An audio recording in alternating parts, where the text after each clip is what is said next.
everybody. Welcome back to another episode of Boxing and Bagels. I'm your host, George Zapata, and joining me, as always, is my co-host from Williamsport, Pennsylvania, Coach Diz.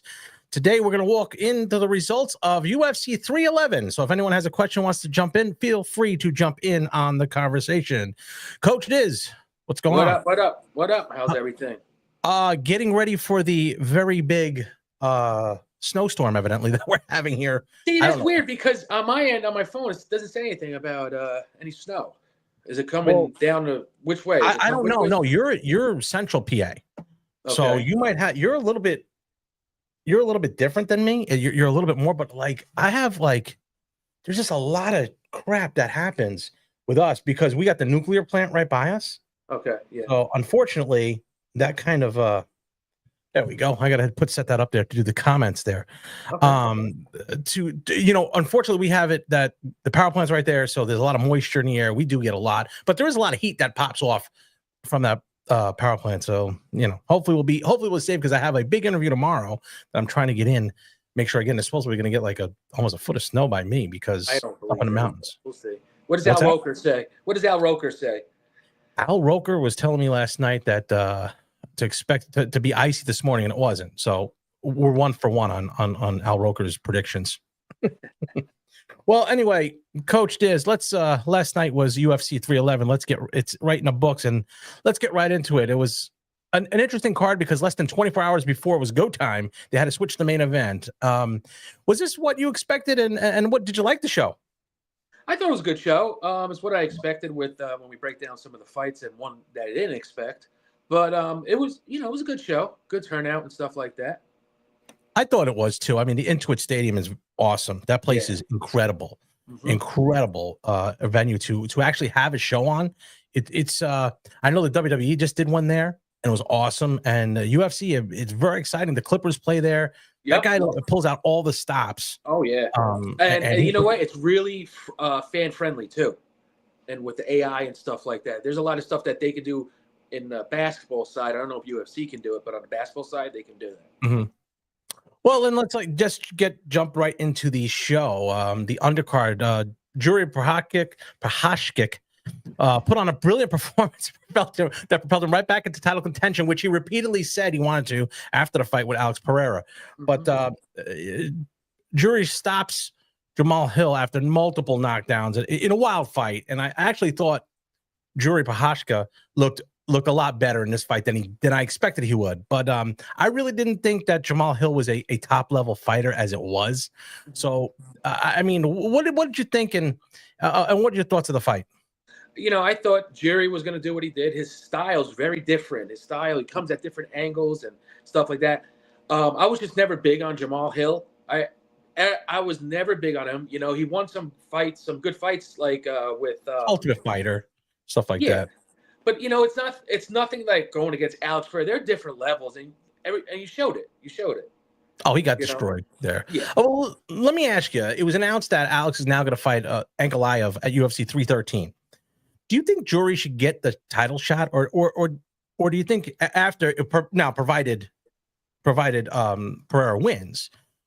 Do you think he should get the title shot, or do you think that Dana's looking for bigger and better things from Pereira, since Pereira's the money guy in this division? Yeah, and he beat Jiri again twice already.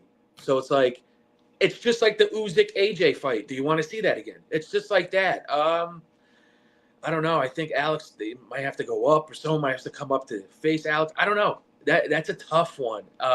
If anybody can do it, UFC can do it. They can promote it in a way that, it will make money on both ends. Well, honestly, if you can come up with a good fight and in the main event 24 hours after it gets scrapped, I think, pretty much you know what you're doing. But I do think it's time for some new guys for Pereira.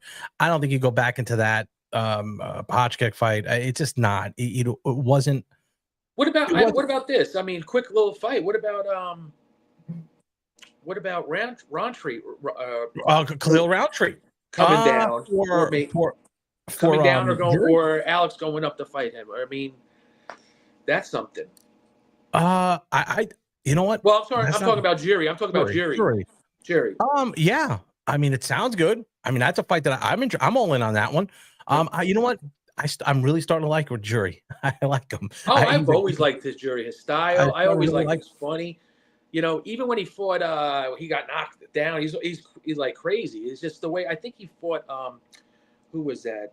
The one that broke his shoulder doing Yeah, the shoot, worm. I forget his name. Yeah, and we're sitting here doing a show, and we can forget these guys' names. Yeah, but Um, yeah, I really Johnny got into Walker. I'm him. sorry, Johnny Walker. Johnny Walker.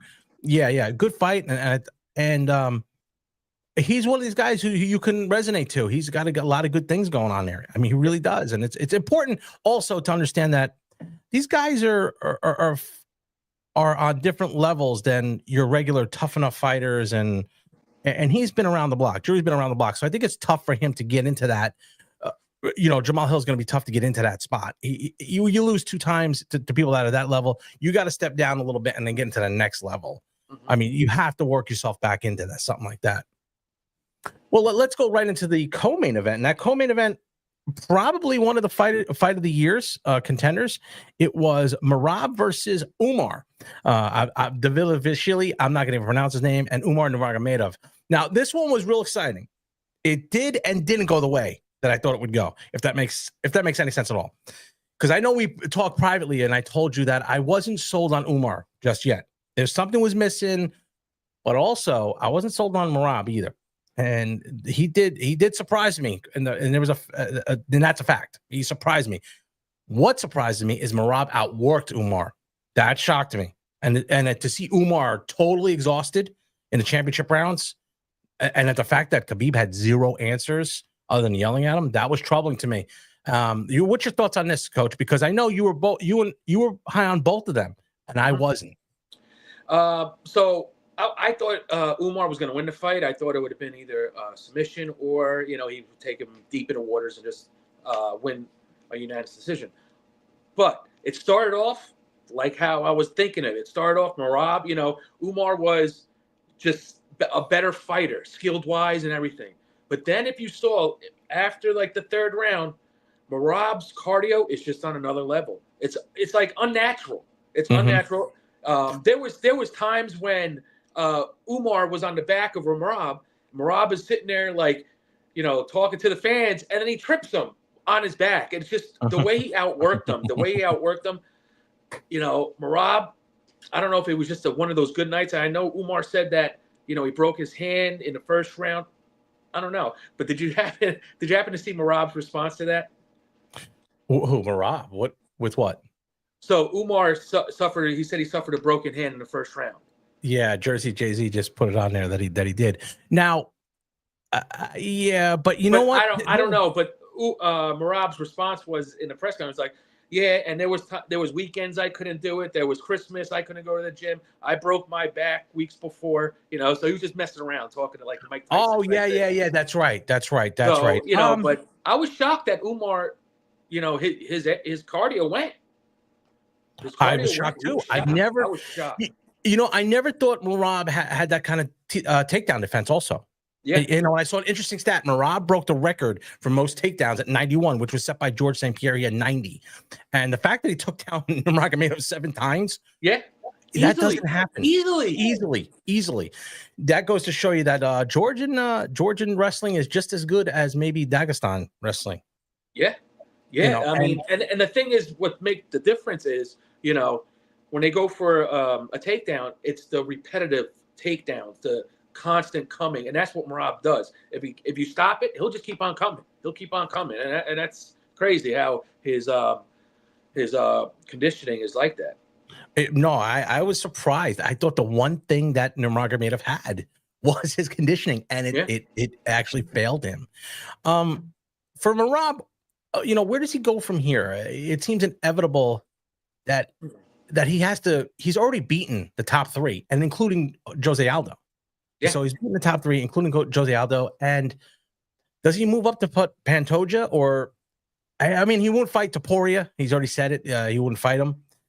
I don't know where he goes from here, because he's kind of in that position where if you go up, you fight Pantoja. If you go down, you're fighting Topuria, but Topuria won't fight him. He's in a tough spot because he's beating everybody. Do you go against Sandhagen? I don't think so. I mean, who else is there for him there? Do you see him sitting out? Maybe a Sean O'Malley with a rematch? I think Sean O'Malley rematch is gonna happen. I think Sean And I O'Malley. think that would probably be only because Sean O'Malley brings a lot of a lot to the table as far as popularity. Yep. Because as far as he hasn't really done anything. He hasn't really done anything as far as the last few fights. He hasn't, he lost and he hasn't come back and fought anybody. Nope. Because he had surgery. So he had surgery. But like he's been out for a little bit. Now he's been, and I think that's what they were team. waiting on. I think that's what they're waiting on. And you know what the funny part is too? All this talk was saying Merab didn't want to fight Umar. He wanted to wait. I know. And I'm like, wow. I was like, okay, maybe. But after seeing this, I'm like, yeah, no, that was definitely not. He certainly wasn't worried about Umar. Nope. But it was just more of a 50-50. It was more of a chance he was taking, and that's the thing. Merab, he's just crazy in there. He'll take chances left and right. He's crazy. He is a little nutty. I'll give him that.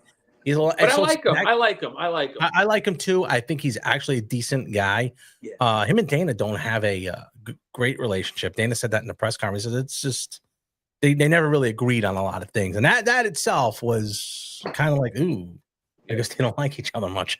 But what fighter and promoter get along either? No. That too. Yep. So that had to be a lot into it too. Let's also go now straight up to the main event, and it's kind of a downer due to coming right after the Umar Merab fight. But this solidifies Islam Makhachev as the pound for pound fighter. He took on Anato Moicano, who was 24-hour notice. I mean, how do you come out of 24-hour notice thinking that you're going to beat the number one pound for pound fighter in the world? Now, take into consideration that Moicano, not that he wasn't prepared, he was fighting someone totally different, fighting the number one pound for pound fighter in the world. Does this solidify him now, Islam, that is, as the number one fighter pound for pound? Yes, until John Jones fights Tom. But wait a second. Hold on. I'm going to take this back. I'm just no. Okay. I was just joking. No, yes, he is, and it's crazy. Dana White took a quote away from Islam and put it on the PI. If you're a gladiator, you're the best in the world. You fight whoever they put in front of you. Doesn't make a difference. Two-weight class. He just make 155. We're good. And that's the thing. Yes, he is pound for pound number one. Fights anybody. Had people move up to fight him. He's willing to go up and fight people. So that's It's let me ask you. If he would have fought Sarukian, do you think it would have been different? Yeah. No. I think Islam. I mean, maybe a little longer. But Islam is just on another level, and that's the thing, From all the training camps, even Josh Thompson was talking when he told you and stuff like that. He's just on a different level. He spars with heavyweights, light heavyweights. He's just a big, strong. When he grabs you, he's so strong. Mm-hmm. Look, there was one thing that stuck out for me. Like they're talking about Zarukian now getting the title shot down the road with Islam. One thing that stuck out for me was the post-fight press conference. Dana White was very, very down on Arman. Yep. I believe that Arman deserves the fight next. But I feel Dana's pissed. I don't. There's a reason. I mean, okay. I'm my speculation. There's a reason. I don't think he was hurt. His back. This is me. I don't think he was hurt. There's footage of him doing all that head movement days before. Well, what did they say? He said he hurt his back, and then when he was cutting weight, it made it even worse. I think he was overweight. Do you really? I don't know. That's just my speculation. This guy's flexibility is like top of the line. So to hurt your back and you're doing stuff like this before, like a couple weeks before, a couple days before, if you saw the footage of him, did you see footage of him doing it? I did not. He was on his head, twisted around, just warming up with jiu-jitsu and stuff, Okay. I didn't see that. Twisting his, he like basically twisted his whole back when stretching and stuff. So they're saying his back hurting. If it is, it is, but that's my speculation. Dana would not be so mad if he didn't know something was up. Yeah, Dana's pissed. And when he's pissed, that that strikes me as something happened. You know, Because if it was, yeah, if go it ahead. was a straight back injury, there's nothing you can do with that. There's nothing you can But, do. but was it really that kind of an injury? I don't know. That's what. You don't think there's something else there? Because That's what I'm I saying. think I there's think there's something there. else. I think there's totally something else. Okay, because it really didn't look like, because even up to the weigh-in, it didn't look bad. No. Up to the weigh-in, I said, it ain't so bad. But I think it would have probably lasted a little longer. But again, Islam is just levels and levels above people. What do you think of Islam as a fighter? Like, where does he belong? If you said, hey, this is the guy that I feel is probably, if not the premier guy. And everyone says best in the world, best in the world, best in the world. But like, I mean, there's some things here that I'm like, man, this guy's doing a lot of stuff. Yeah, I would say he is probably top 6 of all time. Maybe he's getting there. Yeah, top 6 of all time. Yeah. Wow. That's saying something, because he is. I'd like to see him fight Arman eventually. Yeah, eventually. I don't think he'll get it. What about him moving up? I mean, that's what they're talking. Double champ. You know, he wants to. It's gonna be tough. That's gonna be tough for him. But he won't. He won't fight Bilal. He won't. I know, and I don't know why. Because they train together. They train together. Other than the fact that that's fine, but still, you kind of got to move a little bit to where, you got to do something. Yeah. I mean, you can't just if from what I'm hearing, Dana's not gonna have this guy Arman fight him. Well, where are you gonna go? You gotta go somewhere, because this ain't gonna be good. This is not gonna be good. Yeah. So either way, you got to make a move here, because you can't. Who are you gonna fight? He's kind of blown out the division a little bit here. Yep. Other than Arman, which he fought fought him before and won. You got to remember that he fought him and won. Where does that leaves a lot of speculation there, a lot of speculation as to where who he fights next, and that ain't good. When you have speculation, that's never good. Never. So going on because I want to talk about something about upcoming fights, because of when you're saying where are these people, they're going to go up and do a double champ and stuff like that. Who do you see Islam? Who do you think Islam is looking at right now? Who do you think in an upper weight class? If you could pull that. You know what? It's funny, because I pulled up the rankings too, and I could do it real quick here if it gives me a second here to do it. And while we're talking here, I'll do it. Because I have some. I don't know, but I've seen pictures of Hazmat getting thicker. Is Hazmat starting to go up in weight? Light heavyweight. Well, they have the pound for pound ratings here, but I want to see what in his weight class. There is like nobody. I mean, Charles Oliveira is probably going to be the next guy to get it. But you got like Justin Gaethje's fighting Dan Hooker next. Yep. They're going to be fighting on that Ankalaev card with Pereira. I mean, who else? Max Holloway won't do it. Nope. He's not going to do it. Dan Hooker, or maybe Chandler. No, that's not that excites me. You have. What I know. McGregor. What? No way. I think you've seen the last of McGregor. Yeah, I know, but I'm just saying, like, I'm throwing names out there. I'll tell you what, that would sell. That would sell big time.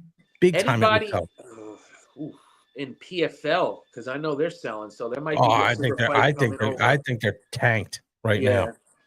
So now, if he went down, which he couldn't do. No, he walks around at like 180, 190. Yeah, he just can't. I mean, he has to move up. He has to move up. Yeah. Do you think maybe Paddy Pimbleton? Maybe. He called him out. He said he would beat him. Pimbleton said he'd beat him. I don't know if that's a possibility. Could be, but I don't think so. I don't think he's that good, to be quite honest with you. Pimbleton? What are you looking at me to look for? Yeah. Come on. I know. I just threw it out there. What the hell? What are you yelling at me for? I know. Just throwing it. But no, the fights in general are good, but boxing's starting to heat up a little bit. Yes, it is. Next Saturday, you got Benavidez and Morrell. A lot of people picking Benavidez. I'm leaning towards Morrell. I have a gut feeling this might be one of those fights where you get every now and then. What's that? It's a trap. When you get those guys that are on those rolls, and then you saw how heavy Benavidez looked. Morrell's always in shape. He can bang a little bit. These are fights that it's one of those fights. You don't want to fight someone that's on a winning streak, that's looking hot.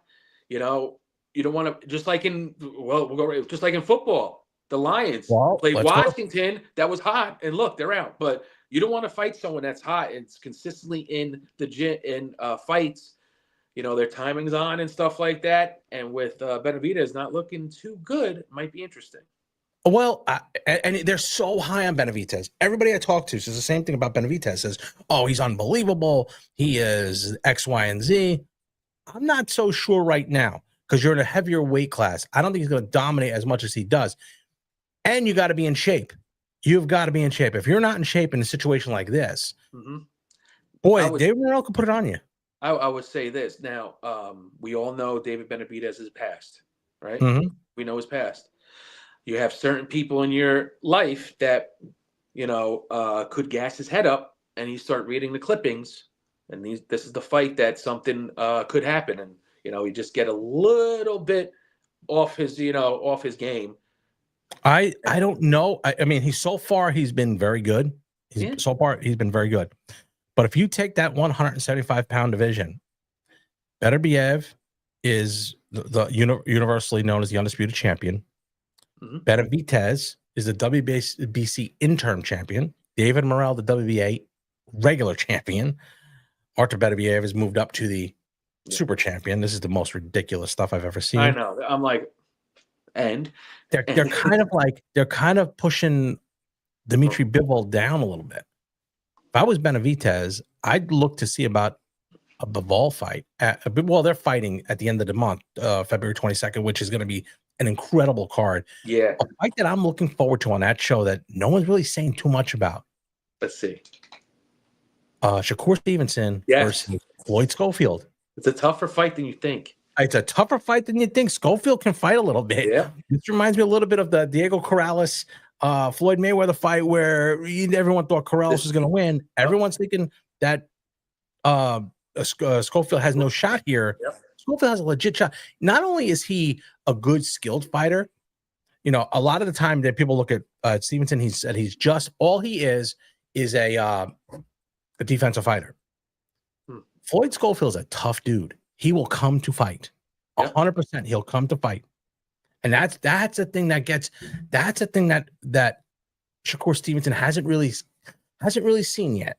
Yeah. Guys coming there to fight. He is legit. I'm coming to fight. And he's going to bring it to him. Whether he gets knocked out or not, that's the fight I'd like to see. Yeah, and you don't know how he's going to react. First time back from surgery. How's his arm? You never know. I don't know what the total card is. I forget what it is on that show. I'm going to put it in now. Beterbiev versus Bivol. That's the rematch there. It's a great fight there. A rematch for that one. The card itself, complete card. February 22nd. That's in Riyadh. Okay, they're calling it the super card, and that's right. You got a lot on here. Daniel Dubois versus Joseph Parker, the Floyd Schofield fight. Of course, that's the one I want to see. It's a stacked card, and then of course topped off Beterbiev versus Bivol for the undisputed championship again. Where's this located again? This is in Saudi Arabia. It's Riyadh season, so it's called. Do they have any concerts scheduled as well? Lined up right now, they have Beyonce. No, are you serious? No. Oh. No, that would be a no. No, but that's going to be a great card. Just in itself, it's a good card. It's a good card to put on. Riyadh season, I don't like Riyadh season. It's a pain in the ass. Here comes David, our buddy David. Okay. Islam is the best fighter in the world. The guy's a monster. By the time he's done, he'll surpass Nurmagomedov's great accomplishments. McGregor is done. He's not even interesting anymore. Yeah. The only thing is I'll say with that, David, is this. Money talks. He brings the money. I don't care what anybody says. And even when I talk to somebody who was very close to the situation, if he were to come back, he is number one. He's not fighting Logan Paul. That is not going to happen. Dana's already said no. He brings money for some reason. I know it's not that nobody likes him as much anymore, and he's kind of going off into the sunset. He brings money. And that's the main thing. It's a business. It's a big, huge thing. And another one of those things is if you're bringing money in, why are they gonna put you down? Why are they not gonna put you on the show? Yeah, why make money with them?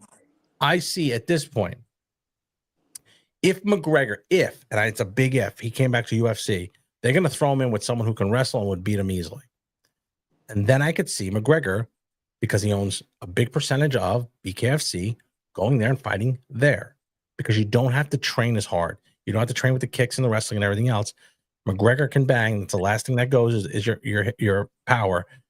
And I think he would fight someone there. I think he'd fight a Mike Perry. I think he would fight Logan Paul at BKFC if he really got the opportunity to. Mm-hmm. I don't know if he will. Those are the fights. That's what I see what happens with McGregor. So let's just say you said what would happen with McGregor if he comes back? Who would he fight? You said what? A wrestler, grappler, beat him real quick. Islam. I don't think McGregor would take that fight. I think he would close that book of the. But you know how he is. You know how he is. He's got a big ego. I don't think he would fight him like that. My opinion. I think he fights someone on a lower level. Yeah, Michael Chandler. I thought Chandler was the best fight for him to get back into it, and they didn't take it. I have no idea why they did. I don't know. He's got more. I mean, he's not even relevant, right now because of McGregor is not relevant at all. He's not relevant at all. I personally thought I thought if McGregor fought Chandler would beat him. Yeah. I don't know what the obsession is with McGregor anymore. I don't know. It's just the money. It's the money. Well, what's the motivation? He's rich. Dave, you're right. I mean, but then again, David, that goes back to the point of Canelo and Crawford and all them.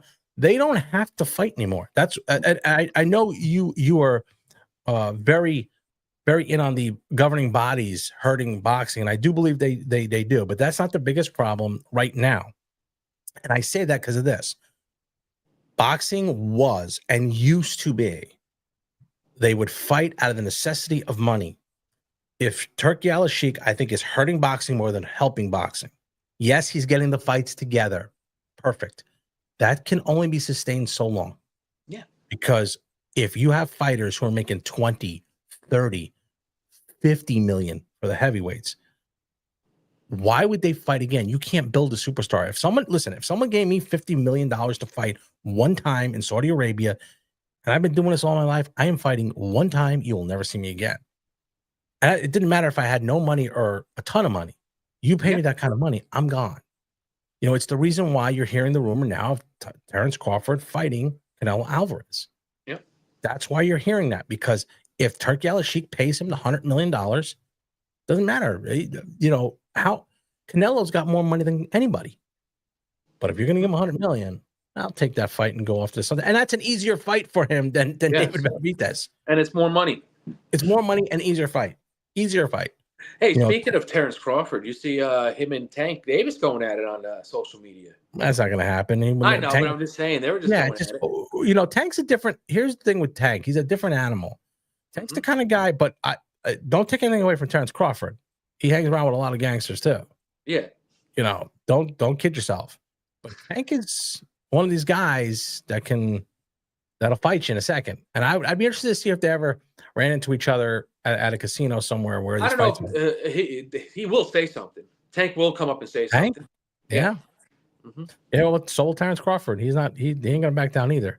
And was that one of the reasons why Terror Farmer never fought Tank? There was they didn't want to do the card over. They didn't want to do the card in either. The East They Coast? want to do it in Vegas, but the money wasn't in Vegas. Farmer is from Philly. Tank from Baltimore. You got it in Atlantic City. You do not want that happening. You do not want that. There would be a war like you wouldn't believe. So they want to do it in Vegas. The problem is there's not enough money in Vegas. At that time, there wasn't. Now, would there be enough money there now for a Tank Davis fight in Terrence Farmer fight? No. Saudi Arabia will be the only place that has the money for it right now for that fight, because they lose so much money. I'm telling you, they lose tens of millions of dollars on these fights. There isn't a promoter in the world other than him that would be willing to lose that kind of money. That's why boxers think they're worth more than they are. Tank thinks he's worth more than he is. He's not. No. If Tank, he's worth X amount of dollars, he certainly is. He's not worth 20. You know who's also thinks he's worth more than he really is not? Who's that? Devin Haney. Yeah, Devin Haney did a lot to hurt himself. Here's what's a funny point with that. If Devin Haney was so convinced that he was the money side of those fights, take less money up front, take more on the back end, because you could make a boatload on the back end. Yeah. Why? And the same thing with Teofimo Lopez. He wouldn't fight Matias. Why? Yeah. Because he priced himself out. When you price yourself out, that's kind of a I don't want to fight him thing. He wanted 2 million plus X. Why don't you take or 5 million plus X?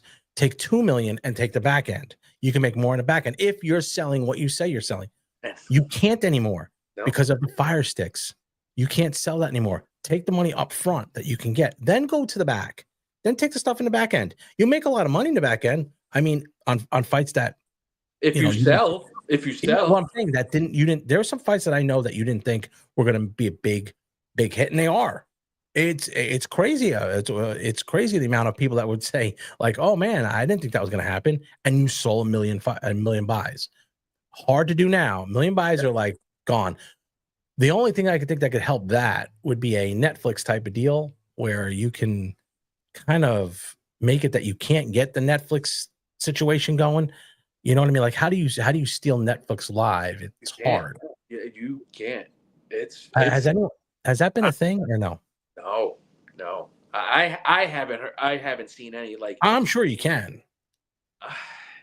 It is tough. I'm sure you can. It is. We used to have those little black boxes to take HBO. You know what I mean? So yeah, but technology is different. It is all digital. But I'm just it's sounding like Netflix is taking over all the sports, doesn't it? It sounds like a little monopoly going on over here. Well, they were saying Netflix, Amazon Prime, and ESPN Plus are going to be in the mix there. But ESPN Plus is not. There was what did I hear that they were doing with the NFL? They were doing something where they're going to put the Super Bowl's on Netflix. Yeah, but they were doing something. They were going to do some sort of thing where eventually you're going to have to pay for it all. Let me tell you what I had to pay for today. Hold on one second. I got the heater on because it's like going to be -4 this week, and I'm in my office. What'd you have to pay for today? The Weather Channel. Remember the Weather Channel? Went to put it on the big TV at the shop. Weather Channel sat there and was like, they were like, and all I did was want to put on, you know, just to see the weather, to have it playing at the shop, so people could, because you got this big storm coming. So I want to see people look at it and be like, oh, what's going on? They had it so that you had to pay. It was like $7.99 a month. What the hell am I going to pay that for? So like, I'm saying if the streaming services are what they are, I don't mind paying for what I get. Netflix and that. So I don't mind. But if I did that math with WWE. Remember I said if they added just $10 to their thing, they'd make $50 million, or no, 50 billion over that. It was billion. 50 billion over that term that they have. It's a 10-year term. That's big money for somebody. I mean, think about it. We're talking about billions now, billions of dollars in this industry. The NFL I saw yesterday. I don't know if you want to touch on that a little bit. Sure. Shocking with the Lions. I didn't know. I didn't realize how the Commanders running back is that good. He's pretty good running back. Robinson. And Daniels is a good quarterback. I mean, he reminds me of a little bit of a Trent Dilfer, just kind of getting the job done. Who? Daniels? Yeah. No. Reminds me a little bit. He's a little bit. He's about this much better than. He's better than Trent Dilfer. Trent Dilfer wasn't that good. Yeah, I know, and that's what I'm saying. Daniels is a lot better than Trent Dilfer. He is, rookie of the year. I mean, the way he throws the ball is just, it's right there. His time and his accuracy. We'll break it down. I'll break it down more on the fourth and bros with the fourth and goal with the Tuesday night, bros. Tuesday night, fourth and goal with the bros, right on the Zapata Brand Media, but it's going to be on that channel. The Zapata Brand Media brings it together, powers it up, and makes it available to everybody. So go over there on Tuesday at 8:05 or 7:05. 8:05. 8:05. So 8:05. And then we got the next couple. We got within the next 2 to 3 weeks. We got Diz and Los coming. Diz and Los coming on their own channel here, or powered again by the Zapata Brown Media. We'll do all the background stuff, power it up, get it to you guys. When they debut, we'll be putting it on the channel. Go to Diz and Los. It'll be up soon. It's not yet. We just got the logo done. We had a couple intros to do, but now that TikTok's banned, my cap cut has been cut too. You know what? So, it's funny too. I haven't realized how much stuff TikTok has its hands in. God, TikTok has its hands in everything. Everything. I mean, my God. It was Trump will release the ban for 90 days. And so what is it? Why is there a ban on it? What's the big deal? Because it's Chinese owned? Well, they say it's Chinese owned, but here's it in a nutshell before we get flagged by YouTube. Okay. So if you were to ban TikTok, they say that the government, which is ByteDance, the Chinese government, which is ByteDance, it's owned, they would now have all the information of the citizens. So it's a national security thing, right? The problem with that is if you see Temu and you see Shein, same companies, China, they get all your information. The problem is they will not allow you. TikTok is all bets off. You can put whatever you want on there. They don't flag you. They don't do anything. YouTube owns Google, or Google owns YouTube. Facebook owns Instagram. When you had the election, what happened? They said, suppress that. Don't put that on about the vaccination shot. Put it all down. Okay, shut it down. They can't control that. TikTok can't control that. They can't go to control TikTok, and that's why they can't say, hey, put it down. Now, how does that hurt us? The only thing I see is the free speech stuff. Like once they start getting into that stuff, like who's to say if an American bought TikTok, which has estimated cap value of over $100 billion, so a billionaire is going to come in and buy it? Has to be. That's Kevin O'Leary was going to buy it, but I don't know if he can do it. But if he does that, now you don't think the government's going to come to him and say, "Hey, we don't want that on there"? You don't think he's going to cut it back? Of course he will. Of course, that's what they have happen to Mark Zuckerberg. So it's not good for people like us that are content creators, because look, before I even got into this conversation, I said, what? I know we're going to get flagged by YouTube if I talk about it. Like, I should have an open conversation with whoever I want, as long as it's not hurting anybody. Like, they say all this stuff about, well, he was saying misinformation. Well, turns out most of this stuff is right. Yeah. So if you let it go across the board, just let it go. Let it go. And obviously, racist, sexism, nudity, and stuff like that, don't do that. Don't do that. You got to block that stuff. But if I have an opinion on what I feel is going to happen, I should be allowed to do it. It should be exactly like me and someone else talking on the corner saying, "Oh, I believe this," or you and me talking about a Marab and Umar. Yeah, that's what it should be. That's your opinion. You have every right to it. It's what made this country. It's what gave me the ability to own a bagel shop. I can't go to a different country and to say, "Yep, I'm in. I'm starting here." You can't. You have to have someone who's of that nationality and of that citizenship to open another business there. You have to. It's just what it is. That's fine. I have no problem with that. But you can be someone from a different country, come here and open. You know what I mean? So that's the biggest thing with TikTok. And it's not. It's a slippery slope to go on. It is a slippery slope to start. Having people forcing American buyers to buy it. And I get it. Because believe me, when I open Facebook and all these people are saying TikTok's banned, good, get them out of the country, they don't understand that is an intrusion on our rights and our censorship. You will see that'll creep in. Now, tomorrow, who knows? It could be lifted tomorrow. But it hurts my editing, I could tell you that, because now I can't edit it. Now I got to I Well, spent no, all. you can. It's just not as quicker. I can do it. It's just It's a not. lot longer. It's a lot longer. It's a lot longer. It's a pain in the ass, and when you have all these interviews, we have all these interviews set up. You trying to set up, like, I have Sandy Fonzo coming on next Sunday. She'll be in studio. We're going to talk about her, and I have a couple other people coming on this week that would be dropped the following week, and it hurts us. It hurts us as creators. It's not. The only thing good is if you do the interviews, you don't have to drop it right away, so you can keep it. Well, that's one of the reasons why I did this live today, because I'm like, you know what? I'm going to go without a net. I had a couple things, new equipment I want to test out when I'm doing it live, which seems to me like it worked a little bit. Yeah. There was some spots here. I lost the screen over here and that, but it seemed to be okay. Yeah. But it's a learning curve, a learning process. This whole thing is a learning process to the content creators things, because we don't even know where we're going here, because for a while there, boxing was so dead.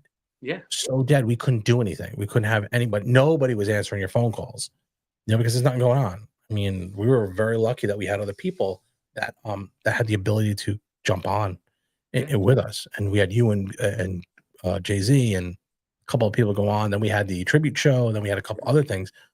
But even Kevin wasn't been busy. But Kevin been doing UFC a lot, and if you look at his UFC stuff, skyrockets. Yep. Boxing dead. Sean, and the thing is, I was thinking how, so Friday night, or what was it, Thursday, the main event changes and everything, right? Thursday or Friday morning or whatever changes. And if you're an editor like, Kevin Iole, you have to do the whole edit, put your story out, and then you have to change it again. That's a lot of work for him. If, just not on his side. A lot of work. That's a lot of work. Just on anybody's side. UFC, you just think it doesn't affect them. It affects. There's a big line that it affects. Yeah, that's the other thing. I mean, there's just a lot there. There's a lot that we have to that you have to address before you. A lot you have to address before you just cut something off like that. And it's hard. This whole thing is hard. I mean, like, we try to get it on a regular basis, but some people join us to talk boxing. Some people want us to talk other things, and we're willing to talk whatever. Just you got to have those. You got to have those certain parameters there. I mean, a lot of things, and we're just trying to find out what's the best time to do this. Yeah. I don't know if Sunday's the right time. It seems to be, because after the fights. Yep, and 10:30 seems about a good time. About a good time. We had a few people on today, which was pretty good. I thought that was good for us. But we had Jersey. We had Jersey Jay-Z. We had David on. They both, David's in the comments a lot. Yeah. So I see him there. But, overall, this is something that we got to look at down the road as to what, I mean, look, February's big. February's a big month for fights. Just in general, in all sports, it's big. Yeah, but too, I find, like, when the weather starts to break, because, man, it's going to be cold here the next couple of days. They got a storm coming today. I live up in the mountains, so it's kind of wishy-washy if I even get in tomorrow. And I'm nervous because I got the interview tomorrow, and I'm trying to get. You'll be fine. You got 4-wheel drive, right? Yeah, I do. But did you ever? I just don't stop that. You go flying on there. Man, do I get nervous? Ever since I could remember the day I got into that accident. Yep. Saddam Hussein when he got caught. Was that the CMC? No. No. That was when Saddam Hussein got caught. On 15? No, that's when he hit here. No, were you on, or 80? You were on 80 or 15? I was on 80, and you were parked. No, I went to go touch the volume on my TV on my radio. I looked up real quick and I said, "Oh shit, that car is spinning." And I just kept coming and boom, hit me right into the guardrail. Never forget that one. It was the exact day that Saddam Hussein got caught. I can remember, because I was like, trying to get the volume up to hear what happened. I remember on 15, you pulled 15, over. That was two deer. Oh, okay. That was a bad one. That destroyed the car. Remember that? Yeah. That was real bad. Real bad. The floods. There was some stories. We had stories with cars. My hood flipping up. No, you flipped. Yeah, I flipped, but my hood flipping in Jersey. Oh, yeah. How about you flipping? How about the car flipping? And the people want delivery, and I'm like, send him a picture of your car. Yeah. And he's upside down. Tiffany was in the car. Nothing happened. In the car. Yeah. We flipped over on 80. We had no scratches. Yeah. Crazy. No scratches. Yeah. Wow. It was crazy. Mm-hmm. Well, what time is it now? It is 45. So we're going to wrap this up. We did 45 minutes here, guys. Also, remember, Jersey Jay-Z is on every Thursday at 8:05 with Greg Valentino, straight out of Jersey. He's got a big week that's coming up. Oh, look at this. Mr. G jumping in. What's Mr. G got? I'm waiting for the guys to do the media at the UFC events, interviewing fighters on.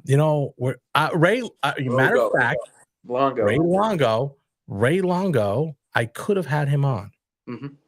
I just didn't know what at the time. I don't even think he was fighting. I don't think he had anybody fighting. So I could have had him on. I didn't. I probably should have, so I can get a relationship with him. I just didn't have anything. Ray Longo was a great coach. You're right. Mm-hmm. One of the things also I wanted to say is we're going to get more people on. It's just the timing. We just got rid of some stuff here at the business, so that's kind of squared away. It gives us some time. Coach Diz's vehicle has been a disaster for about 2 years. 2 months. So he'll be 2 months. He'll be getting back on it. But do us a favor, like and subscribe to the channel. Pass it along to your friends. The Zapata Brand Media Company is going to be expanding. We have other people coming on, but this is our show on Sunday. We're going to have regular shows as they come along, but Tuesdays, 4th and Down with the Bros, getting to the end here for the end of the season. At 8:05, TD Tom Davis, Chino, Coach Diz, just Diz on that show, and Jersey Jay-Z, he runs it there, and they have that channel. That's on Tuesday. And then it looks as though possibly you guys are going to slide into that spot. Yeah, looks like it. And if not, it'll be Wednesday. Yeah. Thursday, Jersey Jay-Z with Greg Valentino at 8:05. And then different stuff at Boxing and Bagels on Sunday. So guys, like and subscribe to all those channels if you can. It doesn't cost anything. You just click the subscribe button. Give us a like, give us a share, put us out there. As we get bigger, we're going to be putting on more people. And Mr. G, we'd like to have you in studio at some point when you get a chance. I know it's hard down there in Florida, but when you come up to the East Coast, we'll get you in this chair right over here. So Coach Diz, survive this weather that's coming your way. I will. Trust me, because I'm not driving. I don't have a car to drive. Yeah, good point. Good point. And what I'll do is I'll try tomorrow. I got an interview here. I'm going to try to get in, but I'm going to post up on what we're doing the next couple of weeks. No excuses. You got to walk. If you have to walk down 93, you walk down. Not down that big hill. Not down that big hill. Slide down. Take the sled. Yeah, remember what happened last time? No.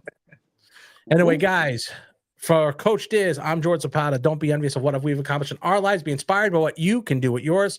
We will see you next week. Coach Diz, you'll see them on Tuesday. Peace. Thanks for watching the Zapata Brand Podcast. Please subscribe to the podcast and listen where all podcasts are available.